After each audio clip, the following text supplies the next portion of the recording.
i-analyze natin ngayon ang walk ni Herlyn Budol, yung tinatawag na hipon or tempura walk. And sa kanyang chance na makakuha ng Binibining Pilipinas crown, i-analyze natin yung kanyang mga walk. Tignan natin kung ano yung positive tsaka yung pwede pa niyang i-improve sa vlog na ito.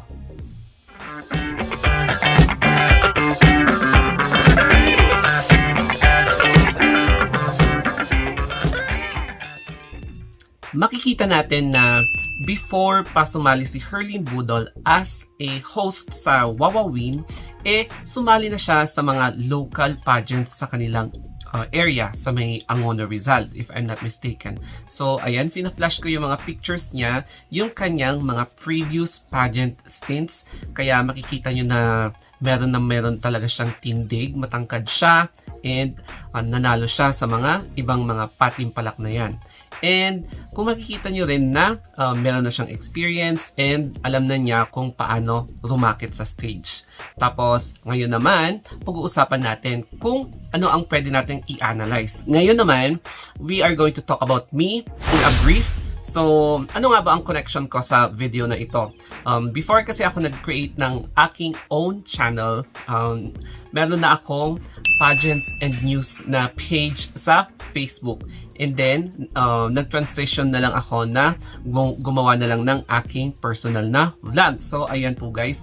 Kaya if you're interested sa mga pageant updates, especially about kay Herlyn Budol, ayan, mag-subscribe kayo, you-share this video, and mag-like kayo. And, back to the main topic. So, tignan natin yung mga walk na ginawa para kay Herlyn Budol and yung pinakita niyang mga lakad niya during hosting niya. So, ipa-flash ko dyan and then tatanggalin ko na lang yung music para sa copyright issues para ma-prevent natin yung copyright. And ayan, makikita natin na there is a quirkiness. Alam mo yung paggalon-galon ni Herlyn. Tapos, ginawa niya talagang medyo comedy yung style niya na sa pag-walk because nakilala siya bilang kwela na tao. So, ayan, medyo nakakatuwa yung walk na pinapakita niya on stage. But then, there is one observation na mapapansin mo. So, parang pwede talaga siyang sumali sa pageant because meron siyang tindig. She has the body. Kung face ang problema, hindi yan problema kasi andyan naman ang makeup and then minor enhancements lang. So, ayan ang nakita natin sa mga previous na walk ni Herlyn sa kanyang hosting days. And let us now move forward sa main topic. So, pag-uusapan na natin yung positive. And uunahin natin yung pasarela training niya wherein nag-swimsuit siya. Ayan, I'm going to start na the video and nakikita nyo, ganyan. So, tatahimik muna tayo ng konti. And,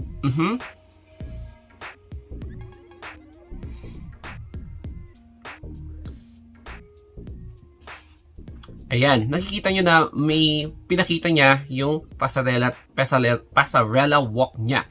And ayan yung time na, I think March siya na i-publish. But then, may change na. Pinakita niya yung totoong walk niya. And makikita nyo na refined, very feminine, very finesse, very smooth.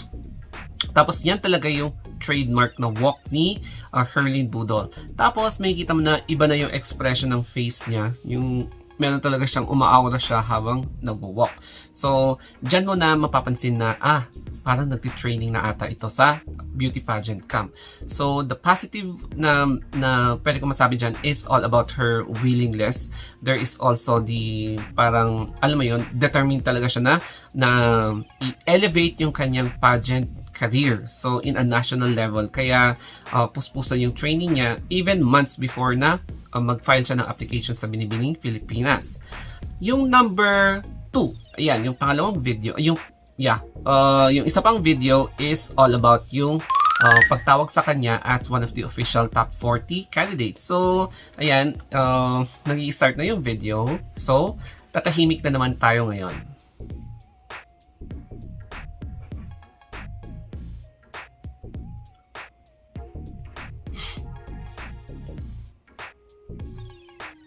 So, yan.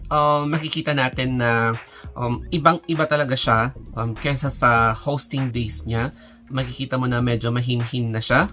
There is a parang girl na talaga yung face niya, yung eksena niya, while being called as one of the top 40 candidates of Binibini Pilipinas 2022.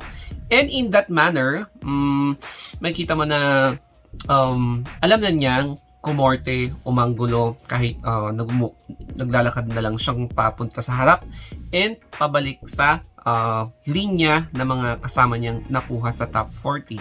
And in that manner, dito mo na talaga masasabi na nagtagumpay si Herlyn Budol na effective yung kanyang pag-transform and pinamukha niya sa mga hindi naniniwala sa kanyang kakayahan na sumali sa Binibining Pilipinas na isa na siyang legit na pageant na alumni as one of the official legit candidate sa Binibining Pilipinas after being screened.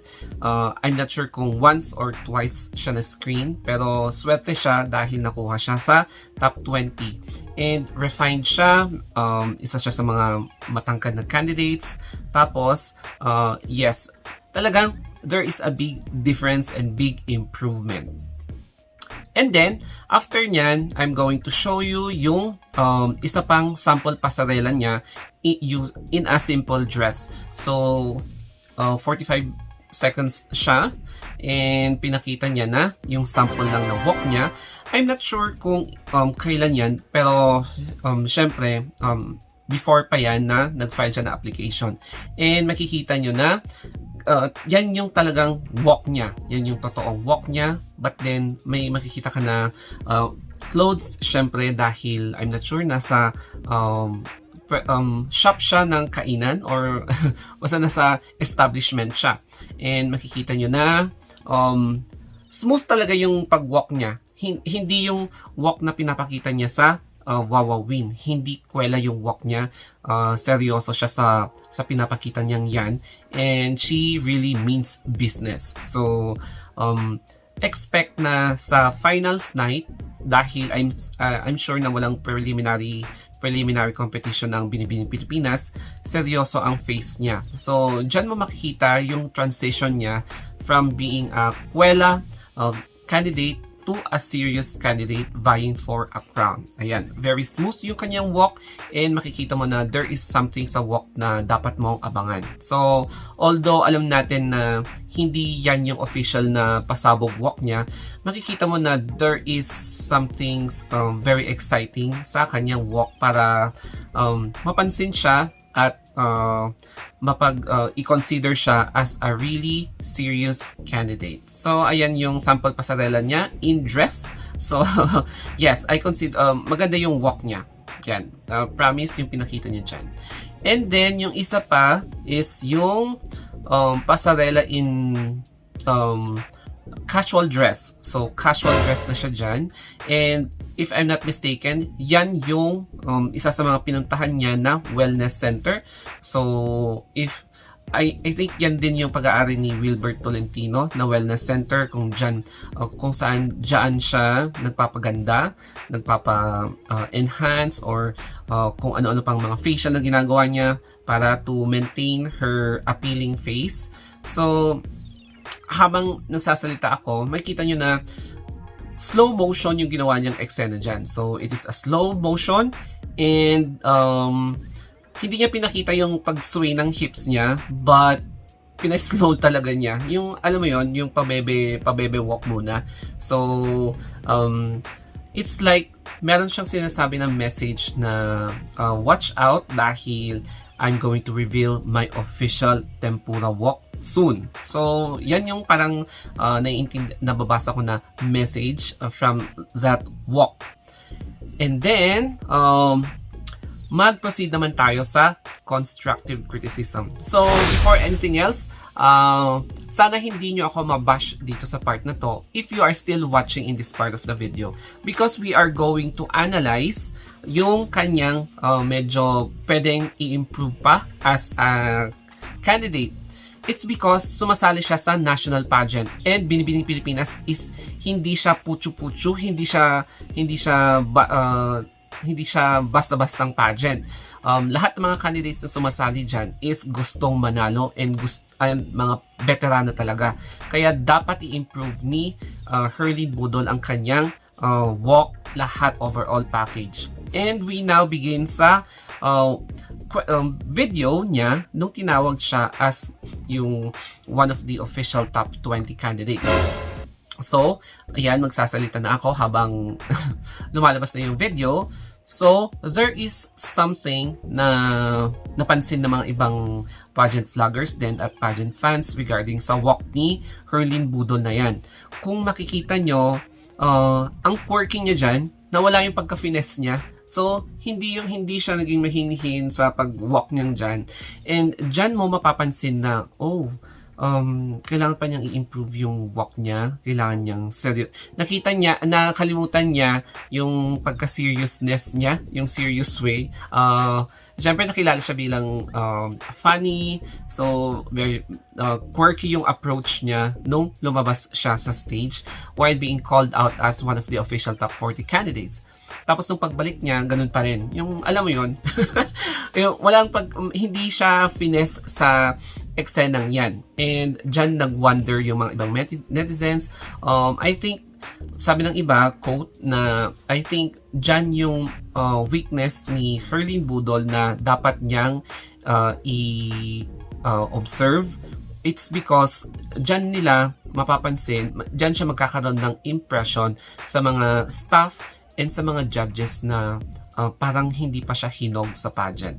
So, dapat yun ang i-consider ni Herlyn Budol dahil mahirap mapanalunan yung Miss Grand Philippines crown. So, although yes, she is really willing to learn, improve, tapos to become more competitive, but syempre, she should also learn how to para mag-take back, tignan niya muna yung kulang na walk niya para at least yung process of learning niya is unti-unti niyang mai-improve. So, ayan yung napansin natin sa top 40 na video.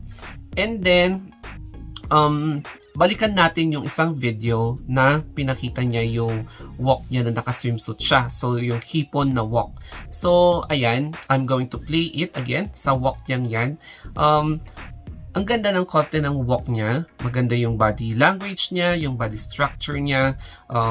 She is wearing the two-piece. Hindi yung two-piece ang nagwe-wear sa kanya. However, makikita natin na the face, hindi nagtutugma yung facial expression niya sa body language niya. So, parang ganon siya na nag-walk. Ang ganda-ganda ng walk ng katawan, pero ganon. So, in that manner, dapat expressive yung facial structures mo. Yan, yung nakasmile ka dapat tantalizing eyes, yung nangaakit ka, tapos yung medyo finesse ng konti, and then ayun, para umayon yung language ng katawan mo habang you are showing your pasarela. So ayan guys, correct me na lang if I'm wrong dito. Yun yung isa pang na-observe ng mga, hindi lang ako pero ng mga ibang netizens din or ibang mga pageant analyst, enthusiast, mga pageant fans na kailangan din na i-improve ni Herlyn Budol. So yan yung two observations na nakita. So, kailangan niya yon, dapat i-improve. And if you are not that enthusiastic sa pageant, kung hindi ka talaga pageant fans, ang lagi mo talagang sasabihin is, ay, okay na yan, masaya na ako kahit na ganyan yung walk niya, basta importante, support ako sa kanya, basta importante, minamahal ko siya.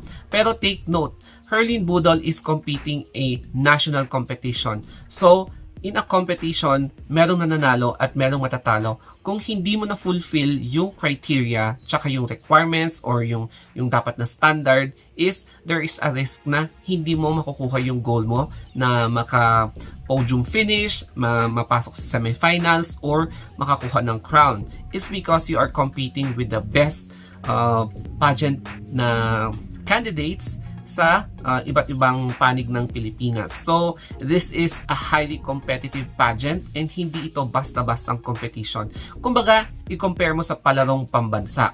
Yan. So, ganyan yung level ng pageant na ito. So, ang mananalo is mapipili para i-represent ang country sa mga iba't ibang international pageants such as Miss International, Miss Grand International, Miss Globe, and Miss Intercontinental. So, yan yung dapat na i-consider para at least makita natin kung sino talaga yung the best candidate. Hindi yung kontento ka lang. So, totoo nga yung sinabi ni Alma Moreno, Alma Concepcion na you should always over-train, not under-train. It's because merong risk of failures na pwede mong ma-express or ma-achieve or hindi mo ma-achieve dahil kulang ka sa training or kulang ka sa kaalaman pa. So, it's important kay Herlyn na puspusan talaga niya na i-focus yung sarili niya sa training. So, overall, I can say na maganda yung pinapakita na pasarela training ni Herlyn Budol, but then marami sa atin na parang nag-think or there is something na pwede pang ipasabog ni Herlyn Budol sa kanyang walk, especially now that she is seriously training, having multiple na trainings, hindi lang sa pasarela, sa speech niya, sa Q&A, pag-learn ng current events, tapos yung mga history, ayan.